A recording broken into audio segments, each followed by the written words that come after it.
Hey there, it's Wayfair here, where delivery and setup are as easy as a few taps on your phone. You're relaxing in an old hammock, scrolling Wayfair's app, when you spot it, a brand new patio set. Next thing you know, Wayfair delivers it right to your patio and sets it up. Oh, you need a new grill too? All right, Wayfair's got you covered. With Wayfair's Room of Choice delivery and fast expert setup on qualifying orders, life gets a little easier. Visit wayfair.com or the Wayfair app. Wayfair, every style, every home. This is Peter. And this is Tom. And you're listening to History Teachers Talking Podcasts.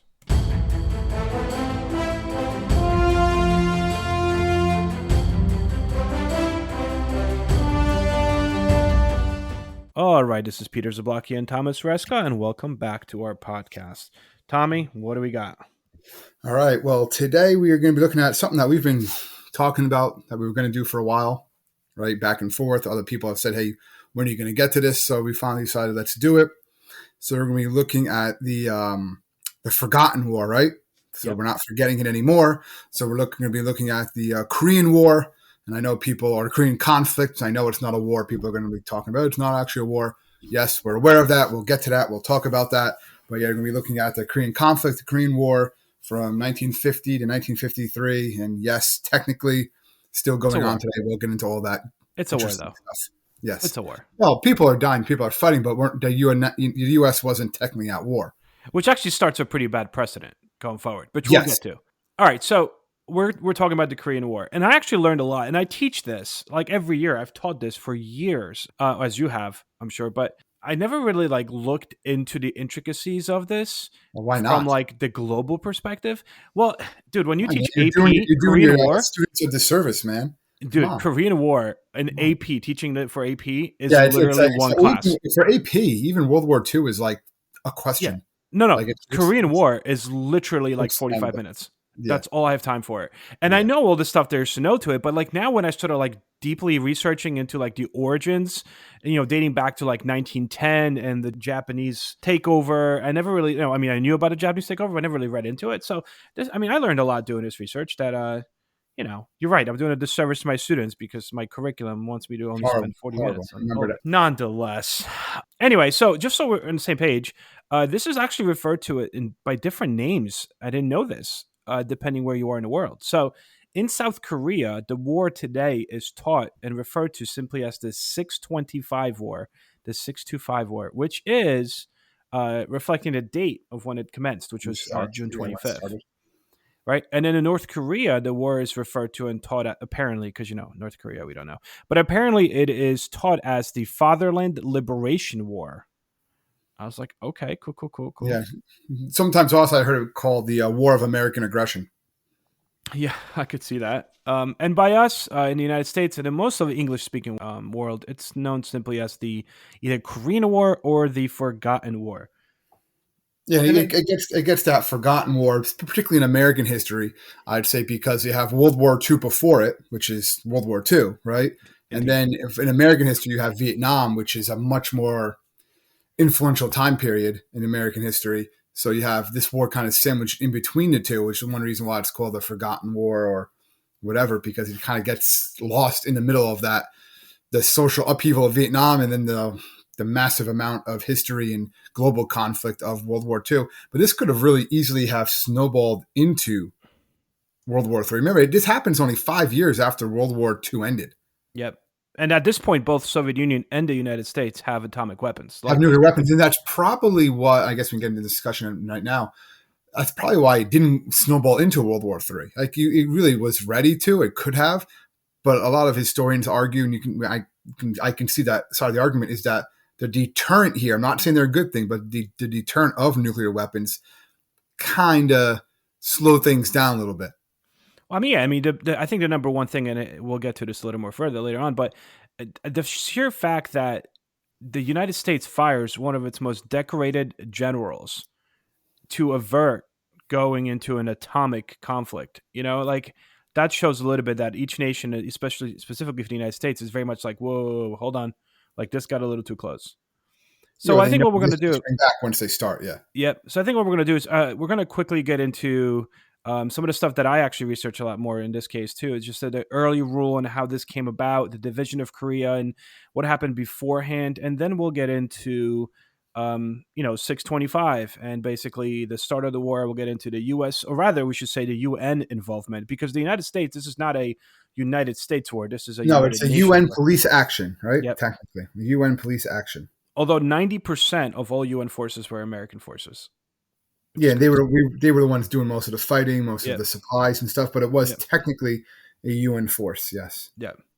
Just to get us started, essentially based on this research, and if you guys look this up, initially Japan is very isolationist. This is 1800s, and then they're kind of forced to become more internationalist, I guess, by the United States when Matthew the Perry, US right? We all know Yep. about that. forces them to trade with the world. But essentially, Japan starts to really grow its empire and flex a little bit. And what really is the pinnacle of this, in 1904 and 1905, they fight a war against Russia, which is the Russo-Japanese War. And no one was giving Japan any shot whatsoever that they would win a war against mighty Russia. Well, obviously, we know this. They won. So after the Japanese won the Russo-Japanese War, it is during this time that they kind of take over Korea as a protectorate initially, and then they finally annex it in 1910 with the Japan-Korea Annexation Treaty. So Korea belongs to Japan. It is their colony, you might say.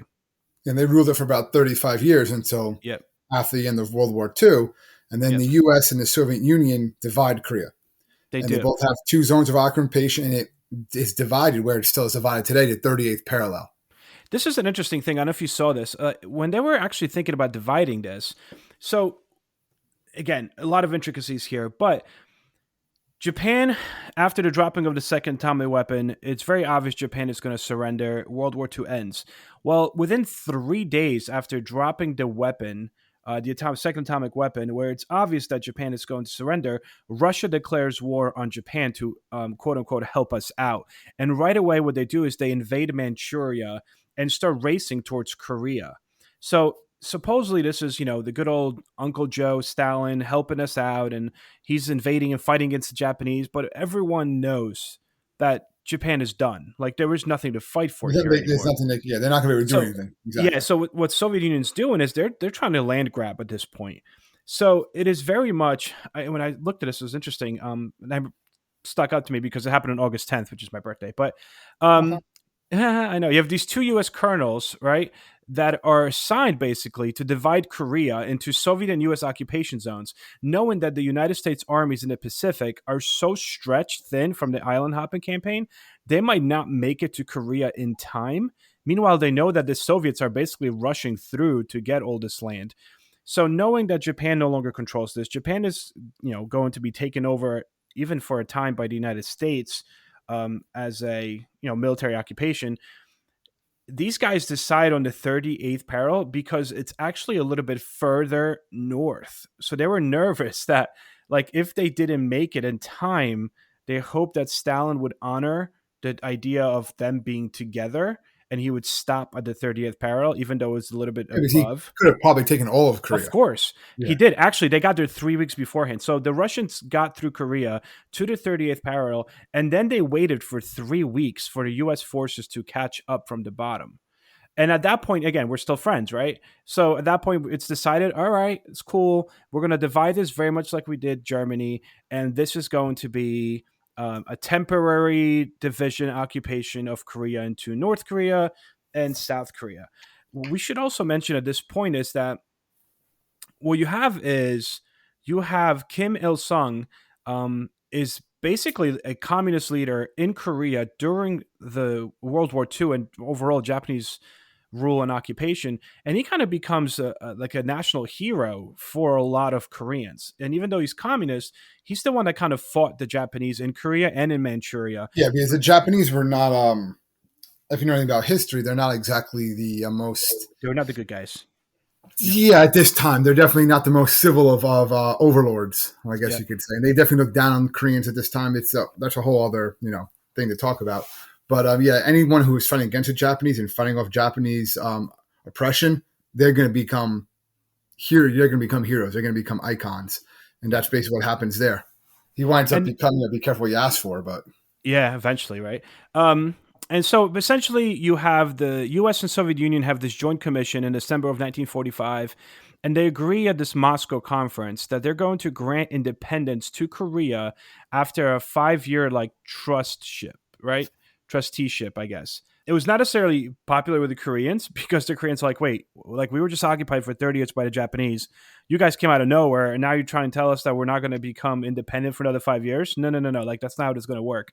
So you have a lot of strikes that kind of break out throughout Korea that are these people are unhappy not just with the Soviets, but they're unhappy with the Americans. Like, why are you They don't want here? either one there. Yeah, they said, okay, Japan's gone. We don't need your. We don't. Yeah, they don't want anybody there basically, Yeah, and that's going to give rise to even further tension, and then you have all the Cold War tension that like this happened in 1945, right? By yeah, 1948, the two occupation zones are basically sovereign states, right? You have the yep, socialist state, yep. which becomes known as a DPRK or the Democratic People's Republic of Korea. That's what we Hmm. call North Korea. Was established in the north under the totalitarian communist leadership, right, of Kim Il Kim Il Sung, Sung. Yep. right? And then the capitalist state was in the Republic of Korea, which is South Korea, and then this was a little bit different. And these two new governments both claim that they're legit, and neither one recognized the other. Yep. And And neither Syngman one, Rhee, yeah, that was the yeah, U.S. based That's founding yeah. president of South And neither Korea. one also agrees that the 38th parallel is a permanent border. So that's a Yep. big thing to remember going forward. Is they both recognize themselves as the legit ruler of Korea. Yep. They're not calling themselves South. They're not calling themselves North. Yep. And they say the 30th parallel, that's not a permanent border. We're going to unite everything. And it's good that you mentioned that it was 48 because by 48, Soviet Union withdraws completely from Korea, and by all U.S. troops actually leave by 49. So we kind of just like leave Korea behind. But by this point, by 48, Soviet Union and the United States are totally, fully, It's amidst Cold the War. Cold War. Yeah, We that's now it. hate each other. So the fact that you have Kim Il Sung, who's in the North, is very much supported by. He's a communist. I mean, he was always a communist, and that's kind of how he fought as a communist against the Japanese. So he's very much supported by Soviet Union and Stalin. And meanwhile, Syngman Rhee, who we are supporting in the South, actually proves to be a terrible person. I don't know if you like looked into this guy, but like terrible, actually. Yes. Um, That's going to be an incoming theme you're going to see throughout this war, too, is both sides really wanted to control power and they want to control others. So both sides do commit atrocities. There's a couple early on his presidency. He had a government put down of a communist uprising, right, in Yep. Jitsu Island, right? That's There was what it another was, one. Yeah, there was there. He had another one in that was known as the Bodo League Massacre, were committed against suspected communist sympathizers. And 100,000, right? Yeah, at least 100,000 people dead. So, and he was president during the outbreak of the Korean War, obviously. And there was a lot. He actually refused to sign the armistice agreement that ended the war. Yeah. He wanted. And this is a good guy. This is the quote unquote how we're packaging This this is the for one the that we're American backing. public. Israel we're backing. Yeah, he wanted the peninsula to be reunited by force. Yep, the So, South Korean guy. So Syngman Rhee, seriously, jailed, assassinated all his political opponents, killed hundreds of thousands of communist sympathizers throughout South Korea. This guy was by no means a good guy. You know what I mean? But the Yeah, fact that we see him as the anti-communist, you have to kind of, well, that's sell it. basically what he was anti-communist, so he had to be good. Remember, this is when Yeah. communism was the worst thing you could be.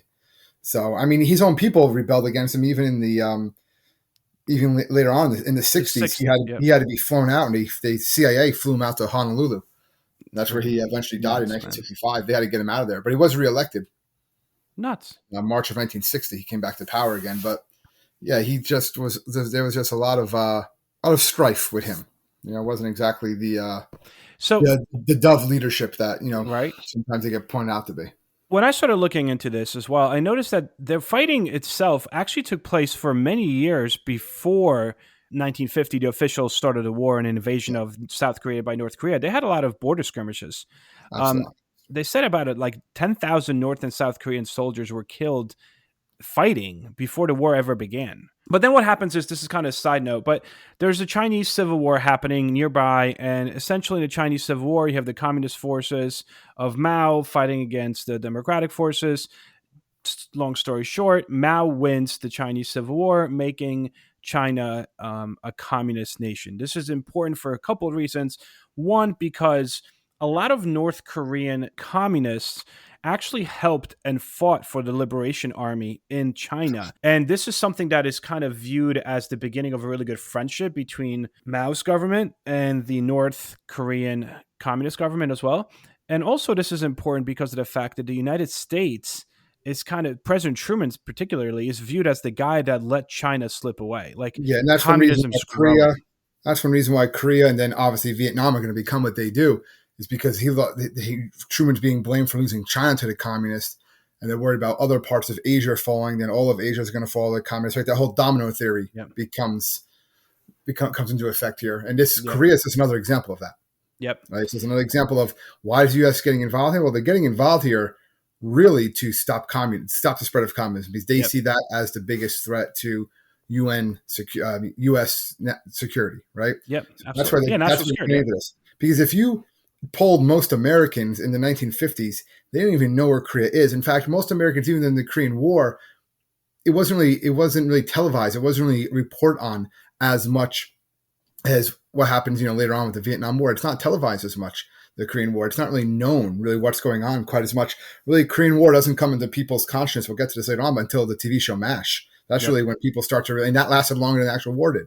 It did, and I love that show. I actually literally watched that last night. My kid, like I said, my 10-year-old watches F Troop, MASH, $6 Million Man. You're showing him some crazy stuff, man. You gotta be careful. Like, dude, he's like me. He's like stuck in like the 50s, 60s over here, and like 70s, because MASH goes to 80. But let's get back here. All right, so June 25th, right? You want to just get to that? Well, no, hold on. Wait. Well, actually, not yet, because I didn't know this either. So Kim from North Korea is trying to seek Stalin's support for the invasion in March of 49, so a year before it happens. And he actually travels to Moscow to meet with Stalin, which he does. And at the time, Stalin does not necessarily think that it's a good idea for North Korea to invade South Korea, but Kim is trying to say that the regime, for the lack of a better word, in the South, the democratic regime, is so violent, it's killing all of these communists, that he's like, I think this is the right time to strike and take over, all of Korea as North Korea, because of what's being done to communists down south. And at first, Stalin's kind of like against it, but a few things happen from 49 to the spring of 1950 that kind of changed the situation, which makes Stalin call Kim back and be like, all right, we can make this work. First, you have the Mao Zedong secures final victory in China, so China's a communist. Second, United States forces actually completely withdraw from Korea. And third is the fact that the Soviet Union finally detonates its first nuclear bomb. So there's no more atomic monopoly. Now, they had a nuclear weapon. Yep. So they had, if the United States was going to use something, they at least had that deterrent also. And I think that was probably the big thing. That and the U.S. troops leaving. Like he's like, well, if they're not going to be there, then we're not going to have to fight them. That's fine, The Soviets actually cracked the codes used by U.S. to communicate with the embassy in Moscow. So they started reading dispatches that convinced Stalin that Korea really did not have much importance, or wasn't really significant to the U.S., or significant enough that it would warrant any form of nuclear confrontation. So that's kind of why Stalin had a little more aggressive strategy in Asia. And he's like, you know what? It seems like the U.S. is not willing to use nukes again. Yeah. If it was Europe, they were going to use nukes. Right? That's what it did. That's what it was. It was in Asia, they weren't. And he got that from these messages. So basically, he gives Kim a permission to attack South Korea after, there's one condition, that one, Soviet Union is never going to directly join the fight because it does not want a war with the United States, open war. And two, Stalin will only give Kim permission to attack South Korea if Mao Zedong agrees that if like poop hits the fan, and things get really messy in a sense, that it is going to be Mao and China that's going to come to its aid in case things get bad. Yeah, and Mao agrees. Russia's not sending ground troops. Yep. Yeah, Russia's not. But it's agreed, if anything goes bad, Mao's going to send the troops. Which is what happened. All right, so now let's get to it. I mean, I feel like, so everything's said. He's got the blessing of Uncle Joe. It's happening. So what happens here? Well, that's basically what, on June 25th, 1950, the North Korean military, or the Korean People's Army, they cross the border. They drive into South Korea. And right away when they do this, they're tearing through everything. United Nations comes in, the Security Council, they denounce the North Korean move as an invasion. and they authorized the United Nations Command, and they dispatched forces to Korea to repel it. The Soviet Union was actually boycotting the UN at this time because they were recognizing Taiwan, which is a whole other. Yeah, that was interesting, right? And China was not recognized at all, so they weren't in the UN either. Well, yeah. So, but also because since the U.S. was recognizing Taiwan, the UN was recognizing Taiwan, that angered the Soviet Union because they're being buddy-buddy with Mao, obviously. So neither one could really support their allies at the North Korea Security Council meeting. So 21 countries actually of the United Nations eventually contribute to the UN force, like you said, about 90% of which was all the United States military personnel. But after the first 2 months of the war, the South Korean army was really beating everybody out. The United States troops got there very hastily. They weren't prepared. Oh, you mean the North Koreans? North Koreans destroyed us in the first 2 months. Yeah, I'm sorry. The South Korean army and the American forces were basically on the point of defeat in the first 2 months. They retreated to a small defensive line, right? Like all the way at the bottom of the peninsula. Like they were almost literally kicked out. They pushed off the Korean peninsula. Yeah, the push-on perimeter is what it's known as. Yeah. And it's interesting because when Harry Truman got into this, Harry Truman basically in that quote, he said, if we let Korea down, the Soviets will keep right on going and swallow up one place after another. Like this becomes like a symbol of this global struggle, right? Between East and West. It's a domino theory right there. Yeah, right. Good versus evil, the Cold War. Like we can't let Soviets do this, even though it's not the Soviets. Like, but that's the interesting thing is they're already acknowledging, the United States is acknowledging everything's painted in like, as opposed to black and white colors, it's like red versus red, white, and blue. You know what I mean? Like, this is a communist nation invading another communist nation. It is clearly, we all know who the boss here is. It's Soviet Union, and we need to stop this. It becomes a proxy war. It becomes a proxy war. We're fighting the Soviets, but not directly, more or less. Yeah. So basically, by the end of summer, President Truman and Douglas MacArthur have this like new offensive strategy. So Douglas MacArthur is the guy that's counter strike. Yep. And Douglas MacArthur, we should also mention, is the guy that at this current moment, Douglas MacArthur is actually the military commander of Japan. So he is left over at the end of World War II because Douglas MacArthur was kind of in charge of the Pacific versus like you have Ike that's kind of in charge of Europe. So Douglas MacArthur, after the war in 1945, becomes the military, I wouldn't say dictator, that's a terrible word. It's not a dictator. He's military overseer of Japan.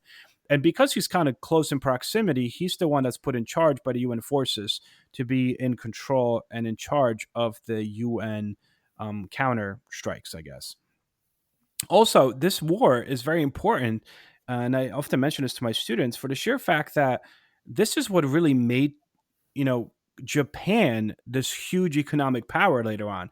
By 1980, when you look at the 80s, people were afraid that Japan was taking us over as an economic power and technology, and you have all these cars and electronics, but this really starts it because when the Korean War started, we needed to produce things. We needed to produce like war goods really quickly, but the United States was not willing to convert its peacetime economy so quickly after World War II. Right?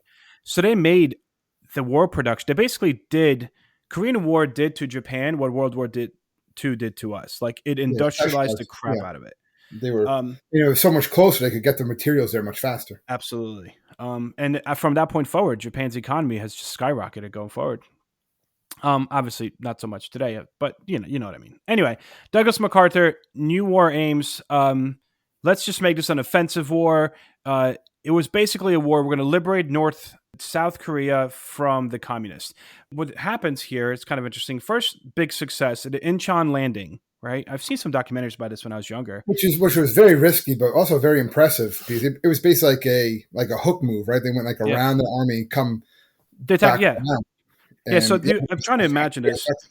Like, if you guys can imagine this, they're on a peninsula, and the United States and South Korean forces are all the way at the bottom of this peninsula. Like, they're about to be pushed off. So as opposed to strengthening that position, that defensive position, the U.S. Army, or rather the UN Army, I should say, loads an army. Yeah, they load up majority of their army into an amphibious assault force, and they basically take this left hook from the bottom of the peninsula and move majority of the forces to the top of the peninsula. It's like a video game move you were doing, like Command and Conquer. Right? They set up the perimeter, and all their forces directly behind the North Korean army. So all of a sudden, North Korean army was about to kick all the Americans out, and they just found themselves surrounded. I mean, this was again. They said this was to this day kind of viewed as an amazing maneuver that's taught in military schools. Yeah, and the fact that it worked too. Yep. And from that point forward, the North Korean army found itself kind of squeezed. Like, wait, what just happened? And everything kind of turns around very quickly. They were pushed back north. They're pushed back north. Except the problem is that, and this is where it gets interesting. Douglas MacArthur doesn't stop at the 30th parallel. They were supposed to stop. I think Truman wanted him to stop. He says, "Drive them out. That's it." Yeah. But they continue the push, and UN forces invade North Korea in October of 1950, and they move rapidly towards the Yalu River, and that's what scares China, because that's the border with China. Literally, they go to the border with China. I mean, what do you think is going to happen, right? Yeah, so China said, listen, don't cross that river, and there was a debate whether they would, whether they wouldn't, who knows, but on October 19th, 1950, Chinese forces basically cross and enter the war. Because they're saying, listen, they're gonna go through the north, and then they're gonna come into China, and then that's what they're worried about. Whether that was going to happen or not, who knows? But the fact that we keep on going, we were supposed to stop at 30th parallel and kept on going, who knows? So now I have the influx of a huge number of soldiers coming in. Now these Chinese soldiers coming in, and this forces the UN forces back from North Korea. And then you have these different phases known as the first phase offensive, the second phase offensive. And then these Chinese forces were in South Korea by really late December. And then there's this nonstop battling, right? Back and forth. Yeah. Seoul, the capital, was captured. That's interesting. Yeah, because it's a stalemate. I mean, it becomes a stalemate, right? At certain point. Yeah. It's like a war of attrition. And the issue, like what we need to kind of bring up is when you just brought it up with Seoul. So the South Korean capital, Seoul, sits literally just 35 miles from the north-south border. Like it sits 35 miles from the 30th parallel. So it was captured by the North Koreans and recaptured. Like it changed hands 4 times in a period of like a year. Which is crazy. But it was always within that range of like 50-mile range when they're just like back, forth. It became a war of attrition, really. Really, most of the fighting then, although it was fighting on the ground, like both fronts got established, then you start seeing, I guess, something that the Korean War becomes pretty famous for, which is the jet fighters, right? The air combat was really where it became like this. It was back and forth there, a lot of fighting, and that's actually where you saw air-to-air combat for the first time in history. And then the Soviets were actually fighting. That's where Soviet pilots were fighting against American pilots. Well, this is where the infamous MiG Alley, remember? Yeah. Like that.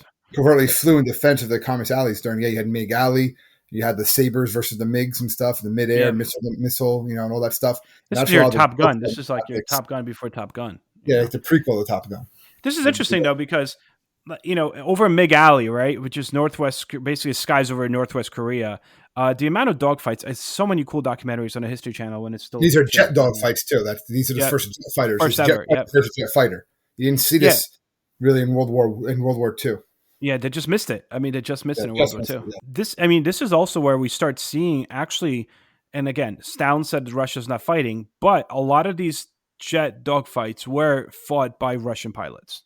Yeah, we know this for a fact. So, it's almost like Stalin's like, all right, well, they're up in the plane, you can't really tell, boom, and he started sending experienced jet fighting pilots to fight against Americans. So you actually have Americans fighting against Soviets in this particular war. I mean, it actually happened. But while this is happening, while these guys are kind of going back and forth at the 30th parallel, a few things happen. One, the United States continues dropping bombs all over North Korea. Actually, massive, yeah. Yeah. You drop bombs, it's massive. So the United States dropped 635,000 tons of bombs on the North Korean portion of the peninsula, compared to 503,000 pounds dropped on the entire Pacific theater of World War II. We dropped more bombs in North Korea in a year than we did in 4 years over all of the Pacific theater in World War II. Like, that's insane. Actually, this says the United States killed an estimated 15% of the population.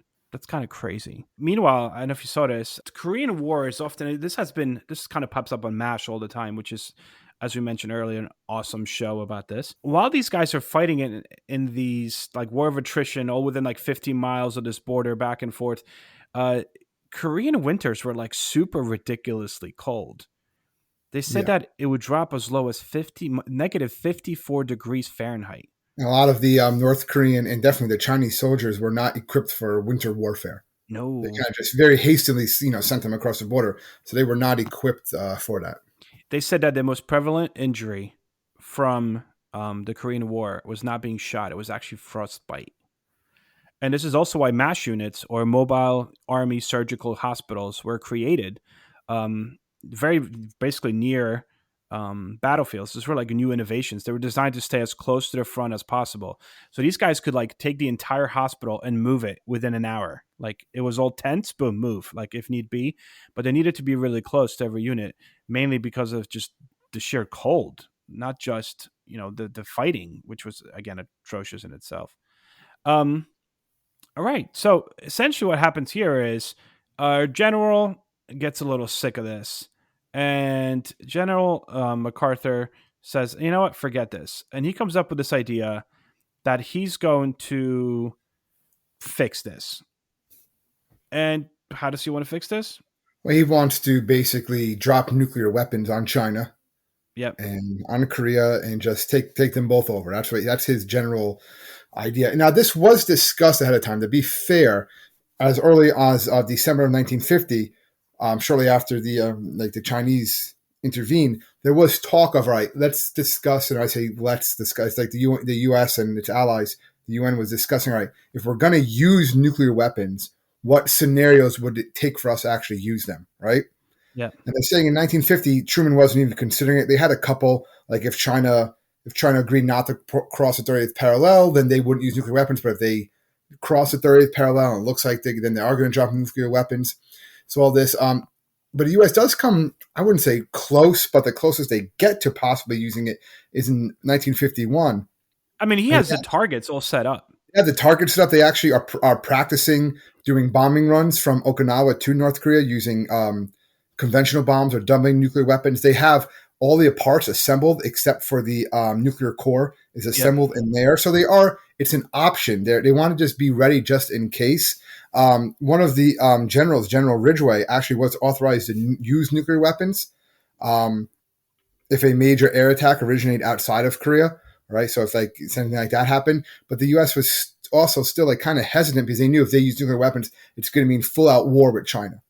And full out war with China could also lead to full out war with the Soviet Union. Was that something, again, that they were totally willing to risk?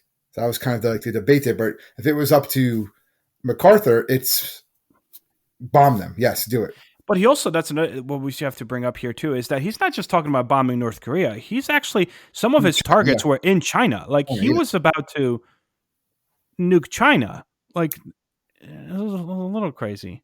Basically, what they were worried about, and this is, to be clear, this is before ICBM. So they're not worried about attacks on New York City or anything like that. Yeah. You need a plane. You need a plane to get there. What they're worried about is that the Soviets would attack Japan. They would drop nuclear bombs on Japan in retaliation, and that was the fear. World War III. Boom. Yeah, that was the fear.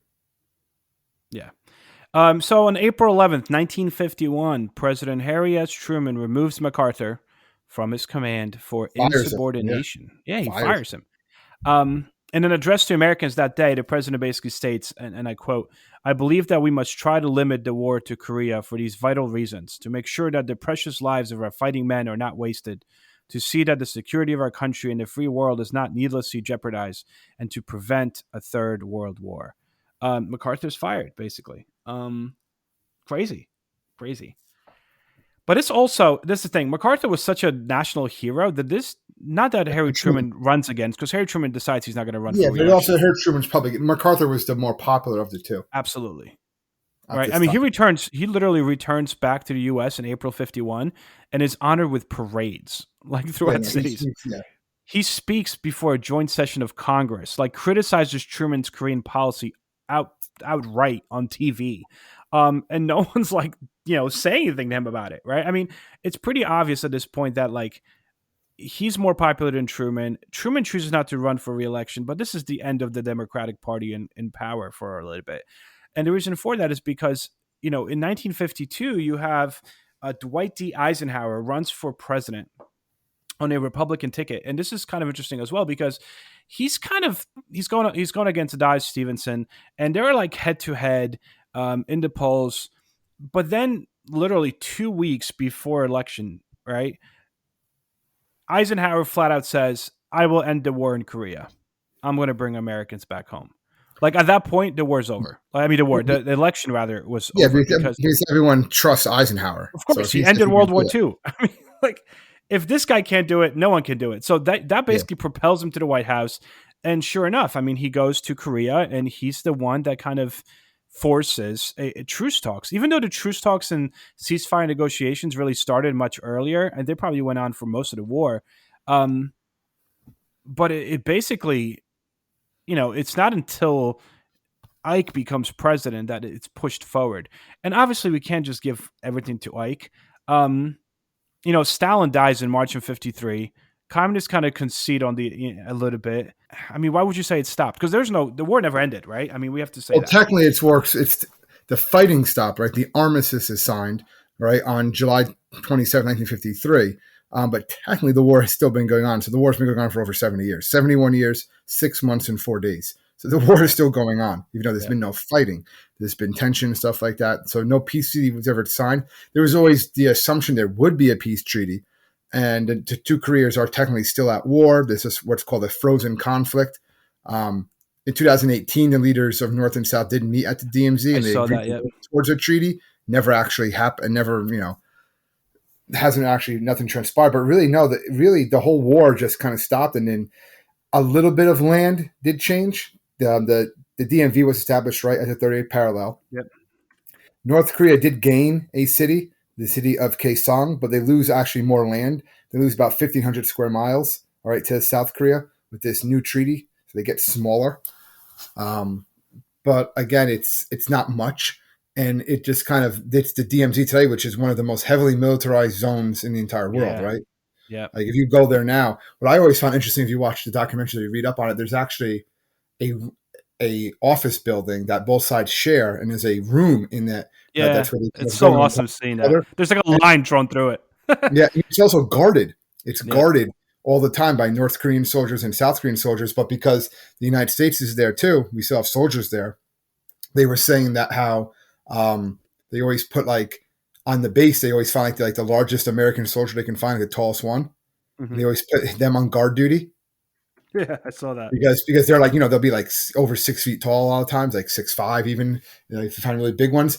And the North Koreans tend to be smaller, especially as the years have gone on because of malnutrition, which is a whole other thing what's going on in North Korea, right? So they tend to be they tend to be on the smaller side. So you have these guys, and they say what they do the whole time is they just stare at them. Like the American our soldiers are told you stare them directly in the eyes the whole time, which is very like uncomfortable, they say, for the North Koreans, because you're not supposed to do that.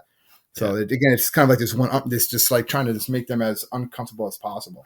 Well, just kind of go along with the topic. There are currently, as we speak, right, in 2021, 28,500 American troops stationed in South Korea. Yeah. It is actually the U.S. third largest military presence outside of the country, following Japan and Germany.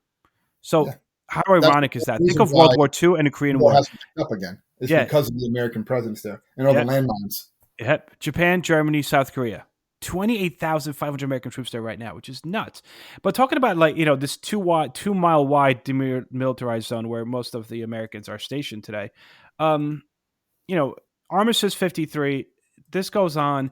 But when you talk about casualties of this war, I mean, there's like 40,000 American soldiers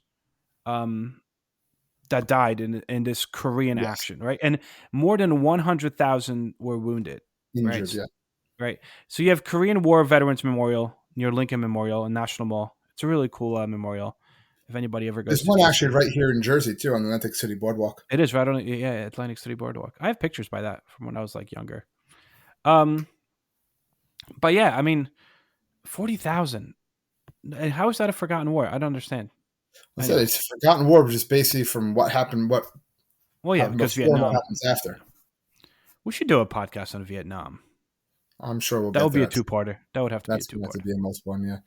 and stuff. That was also a lot of things to do with the POWs. I'm sure you saw a lot of these with both sides. Like I saw that at the end. There was like a whole discussion of what do you do with them. Yeah, because the assumption was that there was just like with the Geneva Convention, what happens with these, and then like a lot of the captured ones from the UN forces, they didn't want to give back. Right, the U.S. military was alarmed for all the atrocities committed against the POWs. Right, the South Korean government, on the other hand, didn't want to send the Korean troops back because they said no, they're going to stay here now. Because they lost so many people also during this conflict. Because again, if you had a choice between communism or capitalism, a lot of people, they're going to go to the capitalist side. The brain drain, the same reason why the Berlin Wall goes up, right? Listen to that podcast. That's going on here, right? They're trying to, a little self-promotion there. They're trying to, flee now to the south here. North Korea is still in news. Dennis Rodman goes to vacations there. Well, that's an interesting thing, but I don't think he doesn't necessarily vacation there. I know. But if you watch a documentary, it was basically because not Kim Jong-un, what was the one before him? He liked basketball. He liked the Chicago Bulls. Yeah. And they wanted Michael Jordan there. And Michael Jordan was like, yeah, no, that's not going to happen. Yeah. So they eventually, there was something I saw where they actually tried to get Steve Kerr there. Obama wanted to send Steve Kerr there. He's played for the Bulls, current coach of the Golden State Warriors. This is basketball, by the way, Peter, in case you're confused. I know basketball. It's the sport with the orange ball. Ish. But anyway, they wanted him there. The Bulls were really popular. Watch the Last Dance documentary. It's interesting. Steve Kerr's like, yeah, no, I'm not going. But eventually they reach out and make contact with Dennis Rodman. He goes, and they watch a documentary on it. It's pretty interesting because he wants to open up. He's saying this is going to be like peace. It's all about peace and stuff like that. And he's teaching basketball to the North Koreans, and they're learning about it. And they sell out these arenas. I don't know if they sell them out, but people are forced to go to these arenas. Right? You have thousands of people there all cheering and watching basketball because he was a huge fan. He's a huge fan of basketball. So, needless to say, you have a huge anti-American, feeling. Yeah, I mean, that's a whole other thing. I mean, North Korea was like a hot second away from taking over the entire peninsula, making it just Korea, making it communist. And then the UN, under the guidance of the United States, kind of kills that plan and pushes them back to 30th parallel. And basically, from that point forward, you have some tension and hate towards the United States to this very day. I mean, in North Korea, there's actually a museum of American war atrocities. Like, they don't like us. We kind of, killed some of their plans, for lack of a better word, no pun intended. But also to show you the disparity and, the dichotomy between North and South Korea, if you guys get a chance, just Google the Korean Peninsula at night. Like NASA has photographs of it. Just Google Korean Peninsula at night, and you'll notice the darkness in the north. You can see the 30th parallel. You can actually see it. Yeah, it's insane. Like, just looking at that, it really, truly is. But anyway. But yeah, like I said, there's never been a treaty signed. That's just one of those things. Will there ever be a treaty signed? You always talk about it. They do meet from time to time, but it's also, escalating tension. Every once in a while, North Korea sends a missile somewhere, right? They talk about that. They always do training. Remember, United States goes into near South Korea on the border. They do war games training about it. And that's one reason why the U.S. never signed the anti-landmine treaty. That we have too many there. We have too many there. And they were all placed there to stop the North from invading. Because the North, they wouldn't win a war against the South if the U.S. backed it, right? Yeah. But the North would, because Seoul is so close, they have all this artillery pointed at Seoul. It would just be massive casualties. There's no way to protect it, stop that from happening. And that's the amount of casualties that would happen very quickly from the Korean War heating up again. It's just not worth it for either side. Anyway, thank you everyone for tuning in once more to our awesome podcast. I wouldn't say awesome, but thank you nonetheless. It's awesome. It's awesome. Who we're kidding. We love our podcast. So we really do appreciate it. And if you ever need to reach us, you could do so at www.historyteacherstalkingpodcast.com. Please feel free to leave us a review wherever you are listening to this podcast. You're on Twitter too. You can always look for us on Twitter. Oh yeah, we're there. We're on Facebook. We're around. We're there. It's much easier to reach us than you think. It really is. I love the ones where sometimes we get you said this happened here, but actually happened here. And I'm just like, I'm so sorry. I apologize. I don't apologize. Oh, God. I guess someone's got to be the good cop versus the bad cop. Everyone, enjoy your week. We'll talk to you guys next week. Stay safe, everybody.